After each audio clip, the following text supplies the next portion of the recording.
धरती पर भगवान राम ने अपने सारे काम कर लिए थे। अब उनकी मृत्यु का वक्त सामने आ गया था।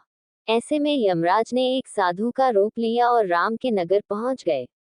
वो राम के महल पहुंचे और उनसे मिलने का वक्त तय किया। फिर वो श्री राम से मिले और उन्होंने उनके बीच होने वाली बातों को सबसे छुपाकर रखने की शर्त रखी। साथ ही यह भी कहा कि अगर हम दोनों की बातों के बीच कोई भी आएगा तो दरवाजे पर खड़े द्वारक्षक को मृत्युदंड यानी मरना पड़ेगा दिया जाएगा। श्री राम ने साधु रूप धारण किए यमराज की बात मान ली और हनुमान जी के न रहने के कारण राम ने भाई लक्ष्मण को द्वारपाल बना दिया। फिर यमराज अपने असली रूप में आए और बोले, भगवान आपका पृथ्वी पर जीवन पूरा हो चुका है। अब आपका अपने लोक लौटने का वक्त आ गया है। यमराज और भगवान राम के बीच बातचीत चल ही रही थी कि उसी वक्त दरवाजे पर ऋषि दुर्वासा पहुंच गए। उन्होंने लक्ष्मण को दरवाजे से हटने को कहा और अंदर जाने की जिद पर अड़ गए।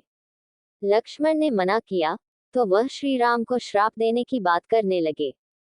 लक्ष्मण काफी परेशान हो गए। अगर श्री राम की बात नहीं मानी तो उन्हें मरना होगा और अगर ऋषि की बात नहीं मानी तो श्री राम को श्राप लगेगा।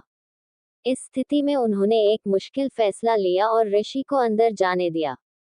बातचीत के बीच ऋषि को देख भगवान श्री राम चिंतित हो गए कि अब उनको लक्ष्मण को मारने की सजा देनी होगी। ऐसे में भगवान राम ने लक्ष्मण को नगर से निकाल दिया।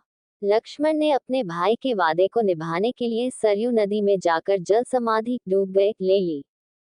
लक्ष्मण के बारे में जानने के बाद राम बहुत दुखी हुए।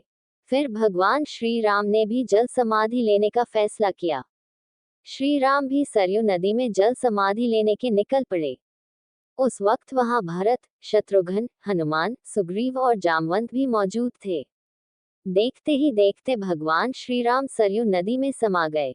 कुछ ही देर बाद नदी के अंदर से भगवान अपने विष्णु रूप में सबके सामने प्रकट हुए। उन्होंने अपने भक्तों समेत वहां मौजूद हर किसी को दर्शन दिए।